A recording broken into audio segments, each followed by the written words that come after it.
¿Con qué presión? ¿Con qué presión? O sea, tenemos que decir el número, o sea, no, no sabemos. ¿Ustedes nunca les han tomado la tensión arterial? No, 80, 60. No, 120. No, estoy loca.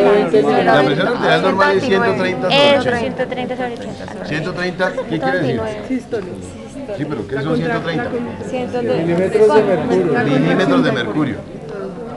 Entonces, la sangre que sale por la aorta, si uno pusiera un elemento para medir la presión, ahí lo que estaría generando de presión la pared ventricular serían 130 milímetros de mercurio. ¿Qué quiere decir eso?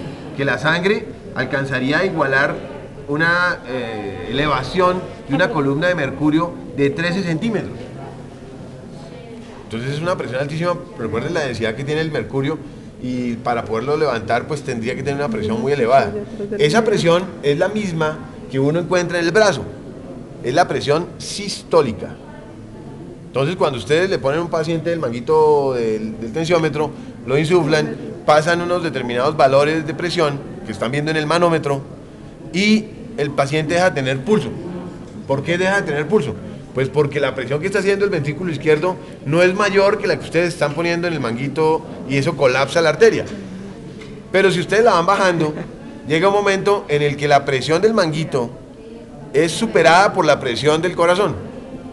Entonces en ese momento, si el paciente está bien, tiene 130 milímetros de mercurio. En el momento en el que el manómetro del tensiómetro está llegando a 130, ya la sangre puede volver a pasar. Y entonces uno que ausculta en el fonendoscopio, pues fue un ruido.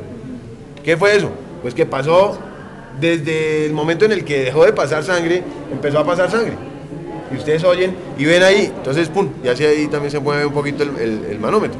130, si el paciente tiene 150 o 180, significa que tiene una presión mucho más elevada porque posiblemente los vasos dificulten que la columna de sangre se distribuya en todo nuestro organismo.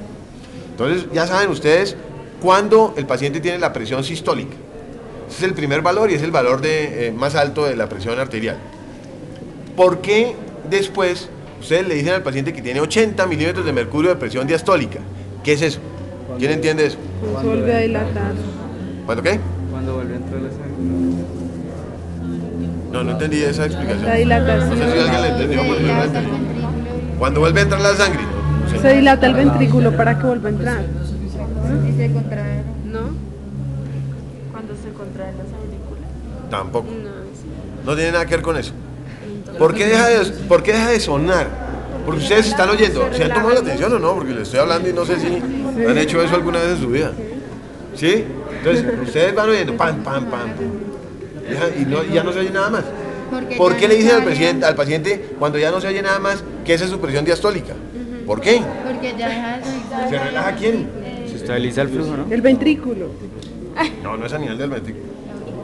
La La presión arteria. diastólica es cuando los vasos, en este caso arteriales, pues tienen una capacidad para tolerar la presión que se está generando en la arteria y ella se dilata y vuelve y se contrae.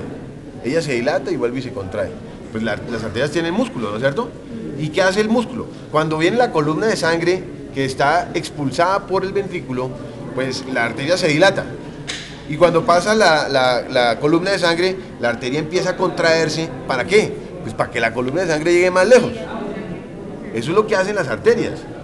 Entonces, cuando la arteria se ha dañado y tiene un recubrimiento arteriosclerótico por dentro, pues ya pierde la capacidad de contraerse. Entonces, como el corazón tiene que meter la sangre por un tubito que no es tan elástico, pues se aumenta la presión arterial sistólica. ¿Entendieron eso? Sí. Y como la presión que hace sobre la columna de sangre que está pasando por allí no es como cuando el tejido es totalmente elástico, se incrementa la presión arterial diastólica. Entonces el paciente va a tener una presión arterial sistólica alta y una presión diastólica también alta, porque se pierde la elasticidad a nivel de las arterias. O sea que el sonido que uno escucha es por las paredes de la arteria. Correcto, es cuando se produce el flujo laminar dentro de la arteria. Y en ese momento es cuando el manguito que ustedes tienen alrededor del brazo del paciente está igualando a la presión que tiene la pared de la arteria. ¿Entienden eso? Entonces ya ahí ya no hay ninguna alteración en el flujo que hay dentro de la arteria, o sea, vuelve a ser un flujo laminar.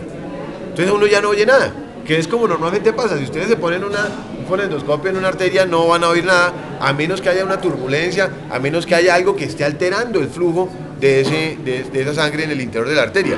Ahí es cuando uno sabe que el flujo se volvió a hacer laminar, y si eso pasa a los 90 milímetros de mercurio, pues quiere decir que la arteria tiene una menor capacitancia para manejar ese flujo a través de su luz.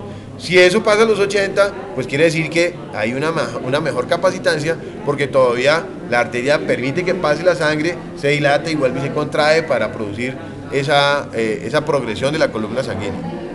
No sé si me entienden eso, pero en la medida en que vayan analizando por qué es la presión sistólica, por qué es la presión diastólica, se darán cuenta que eso termina produciendo algún tipo de alteración a nivel de las paredes de los vasos, a lo que llamamos normalmente arteriosclerosis.